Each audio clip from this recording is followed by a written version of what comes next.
E eu quero abrir uma série de mensagens que eu vou estar pregando durante o mês de agosto, falando sobre intimidade, ok? E hoje eu abro essa primeira mensagem e quero usar dois textos com vocês. Se puder colocar o primeiro, Gênesis 33, verso 11, depois nós vamos ver Tiago, capítulo 2, verso 3, um texto do Velho Testamento, um texto do Novo, mas os dois vão arremeter ou nos enviar para personagens do Antigo Testamento. Primeiro texto é esse, Êxodo 33, 11. Eu falei Gênesis, mas é Êxodo. Perdão aí. É que no começo da pregação o pregador fica nervoso. Isso. E falava o Senhor a Moisés face a face, como qualquer fala com o seu amigo. Depois tornava ao arraial. Mas o moço Josué, filho de Num, seu servidor, nunca se apartava do meio da tenda. Coloca Tiago 2:23. E cumpriu-se a escritura que diz: e creu Abraão em Deus, e foi-lhe isso imputado como justiça, e foi chamado amigo de Deus. Feche seus olhos. Senhor nosso Deus e Pai, continua falando conosco. Usa-me como um canal de bênção nesta hora, pelo poder do nome de Jesus, em nome de Jesus, amém, e glória a Deus, amém. Nós temos dois personagens do Velho Testamento, nós temos Moisés e Abraão, e no texto que lemos de Êxodo 33, 11, o texto diz que Deus falava com Moisés face a face, como alguém fala com seu amigo. Preste atenção, porque nós estamos pegando um ser divino, o Todo-Poderoso, aquele que controla e criou todas as coisas. Estamos dizendo que um mortal como Moisés conversava com Deus como um homem conversa com seu amigo. O texto nos expõe a um nível de intimidade. Não é como se conversa com um servo, com um criado, com um escravo, com um estranho. Não. O texto diz que o nível de conversa, que estava existindo entre Deus e Moisés era um nível de conversa amigável. Eles conversavam como amigos. E nós olhamos agora para Tiago e vemos ele narrar a história, ou um pedaço da história de Abraão. E o texto diz que Abraão creu em Deus e isso lhe foi imputado por justiça, e ele foi chamado amigo de Deus. Eu preciso conversar um pouco com vocês sobre isso. Primeiro eu queria definir um pouquinho essa visão de intimidade, né? Nós vamos estar falando sobre isso basicamente o mês inteiro. E eu quero colocar aqui hoje intimidade sob dois aspectos. Primeiro, sob o aspecto do conhecimento. Eu posso dizer que me torno íntimo de alguém a nível de conhecimento apenas, quando eu acompanho a história dessa pessoa de perto, quando eu busco informações a respeito dessa pessoa. Ou seja, quando eu conheço, quando eu ouço, quando há um nível de conhecimento, em relação àquela pessoa, eu me sinto íntimo, ainda que esse conhecimento seja apenas superficial, ou seja, que seja à distância. Há um tempo atrás eu estava no sítio com uma colher de pedreiro na mão, e chegou um amigo para visitar, e ele me viu com a colher de pedreiro e me fez a seguinte pergunta: tens intimidade? E eu disse para ele: eu sou pedreiro. Não é pouca intimidade, não. Eu tenho muita intimidade com a colher. Ou seja, o que eu estava dizendo e o que ele estava, me perguntando é se havia em mim um nível de conhecimento para que eu conseguisse utilizar ou fazer uso daquela ferramenta. Eu quero dizer que muitas pessoas têm conhecimento sobre Deus, sabe muitas coisas sobre Ele, já leram a Bíblia algumas vezes, conhece um pouco dos hábitos de Deus, de seus gostos e de como as coisas funcionam. E aí eu não quero levar apenas para Deus, mas muitos às vezes admiram cidades que nunca foram, mas sabe quantos habitantes essa cidade tem? Conhece seus pontos turísticos e sabem muitas informações. E tudo isso traz para essa pessoa um nível de conhecimento, ou seja, de intimidade, uma intimidade à distância, é verdade, mas existente. Só que eu também quero tratar com vocês a intimidade no que diz respeito a relacionamento. Eu sei que muitos de nós nem sempre temos a intimidade que gostaríamos de ter com Deus. E eu já vou te fazer uma pergunta. Mas é importante entender que no que diz respeito à intimidade a nível de relacionamento, ela traz consigo uma liberdade que me permite estar próximo. Quando alguém tem uma intimidade comigo, se ela for superficial, se ela for apenas de conhecimento ou com você, dependendo do nível de intimidade, ela é apenas de conhecimento. Você conhece fulano? Conheço, tem intimidade com ele, nós nos encontramos na rua, jogamos um futebol, batemos um papo, frequentamos a mesma igreja, torcemos pelo mesmo time. E o que é isso? Isso é uma intimidade, mas é uma intimidade superficial. Eu sou capaz de, por essa intimidade, saber muitas coisas a respeito da pessoa, de um lugar ou de um objeto, mas essa é apenas uma das facetas da intimidade. Quando a intimidade se transforma num relacionamento, aí nós vamos para uma outra fase, uma fase onde aquela pessoa já pode frequentar a nossa casa. Agora, muito mais do que coisas superficiais, nós já começamos a saber de coisas que poucos sabem a respeito. Agora eu começo pela proximidade, desenvolver um relacionamento de confiança. Quantas pessoas frequentam a sua casa? Ou melhor, quantas você conhece? Talvez sejam bastante. Quantas frequentam a sua casa?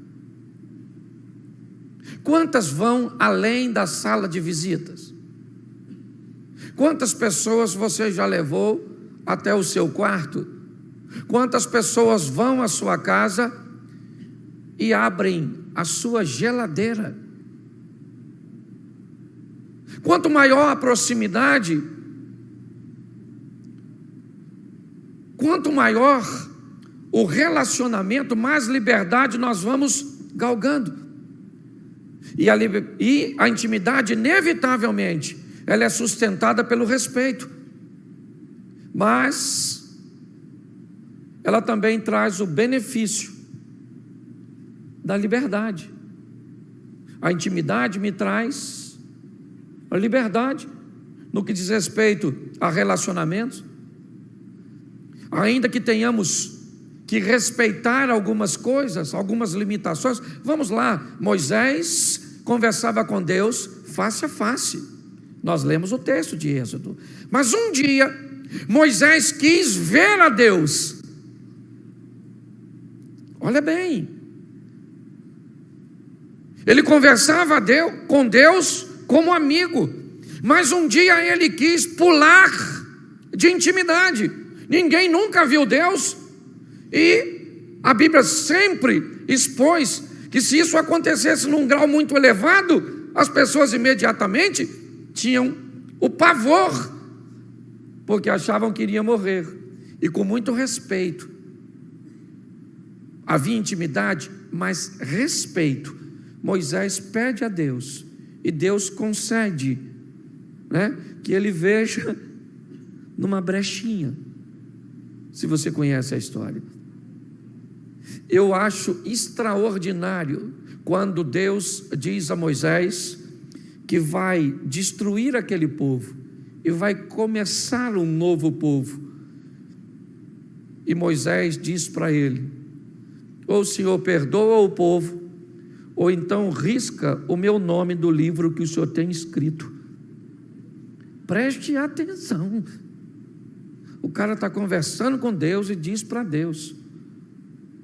O que é isso? Isso é um alto nível de respeito, mas uma liberdade para conversar com Deus, nesse nível de intimidade. Eu quero já conversar com vocês e mostrar algumas coisas, porque tem muita gente que acha que tem, ou que acha que não tem intimidade nenhuma, certo? E quando você acha que não tem intimidade nenhuma com Deus, isso te tira a oportunidade de viver coisas extraordinárias. Mas tem gente também que acha que tem intimidade demais e acha que pode abusar da intimidade que tem. E aí eu quero te fazer uma pergunta: você acha que ser íntimo de Deus é uma verdade? Seja franco, você acha que Deus daria confiança para você, William? Para você, Abner? Jacira, você acha que Deus te daria confiança de ser íntima dele? O Todo-Poderoso indo lá na minha casa para bater um papo comigo. Seja franco, tu acredita nisso?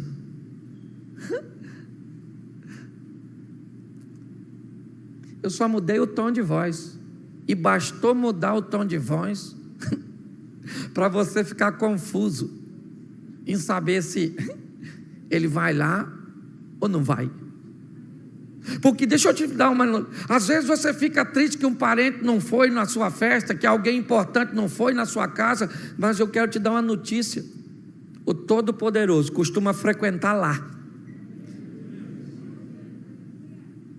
Deus, nós temos testemunho, vou ler aqui no domingo, alguém que falou com Deus algo e logo em seguida viu aquilo que falou com Deus se cumprir. Ao contrário do que muitas vezes pensamos, nós podemos ter intimidade sim, mas toda intimidade começa com iniciativa. E de quem? De quem? De quem? Não, de Deus. E eu vou mostrar para você. Põe para mim, por gentileza, João capítulo 15, verso 15. Presta atenção. Olha o que Jesus disse: já não vos chamarei servo, porque o servo não sabe o que faz o seu senhor, mas tenho-vos chamado de quê? Amigos. E olha o que diz, olha só: porque tudo quanto ouvi de meu Pai vos tenho feito conhecer. Verso 16. que está escrito? Não me escolheste vós, mas eu e vos. Preste atenção. Jesus está dizendo: eu não quero lidar com vocês como servo, eu quero lidar com vocês como amigos. E não foi você que tomou essa iniciativa de querer ser meu amigo. A ideia de ser íntimo nesse relacionamento foi de...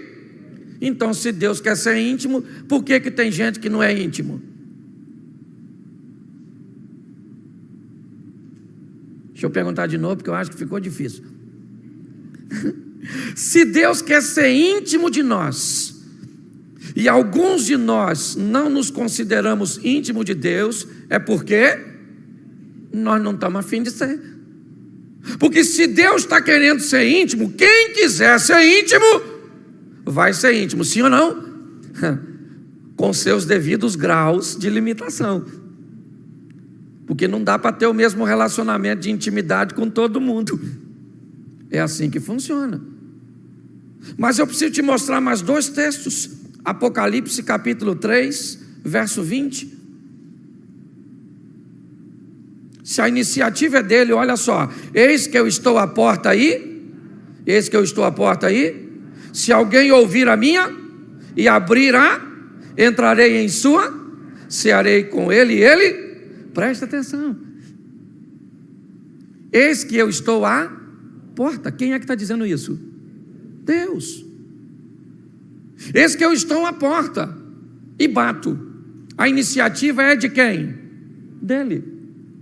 Mas ele diz, apesar de tomar a iniciativa de uma procura, disse no verso anterior: não foram vocês que me escolheram, não foi você que teve a belíssima ideia de levantar a mão da igreja e me aceitar, de decidir andar comigo. Não, fui eu que escolhi você, porque eu teci você no ventre da sua mãe.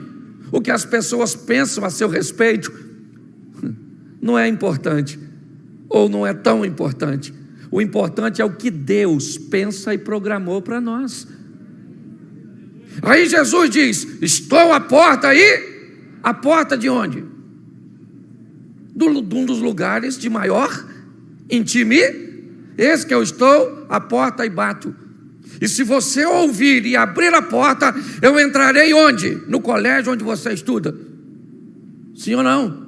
Na empresa onde você trabalha? Eu entrarei na sua casa para um momento de refeição, intimidade, certo? Comida é ambiente de intimidade. Os maiores negócios do mundo são fechados em mesas de almoços e jantares. Até as religiões afro-brasileiras utilizavam comida para se comunicar com os orixás, os despachos. Você, quando quer arrumar uma namoradinha, tu que está na pista, o que você faz? Convida para comer alguma coisa, tomar um sorvete, um negócio maneiro. O rei Arthur, na tábua redonda, reunia seus cavaleiros para estruturar, né, os maiores ensinamentos de Jesus ao redor de uma mesa. Intimidade. E essa ideia de ser íntimo é de Deus. Ele diz: eu estou à porta e bato. Se você ouvir, olha só, e abrir a porta, eu entro, vou cear com você e você comigo, porque eu estou querendo intimidade, relacionamento, não apenas conhecimento. Porque todo aquele que invocar o nome do Senhor será salvo. Como, pois, invocarão aquele em quem não creem? E como crerão naqueles de que não ouviram? E como ouvirão, se não há quem pregue? E como pregarão, se não forem enviados? Como está escrito: quão formosos os pés dos que anunciam o evangelho de paz, dos que trazem alegres novas de boas coisas. Mas nem todos têm obedecido ao evangelho, pois Isaías diz: Senhor, quem creu na nossa pregação? De sorte que a fé é pelo ouvir, e ouvir pela palavra de Deus. Romanos capítulo 10, versículo 13 ao 17.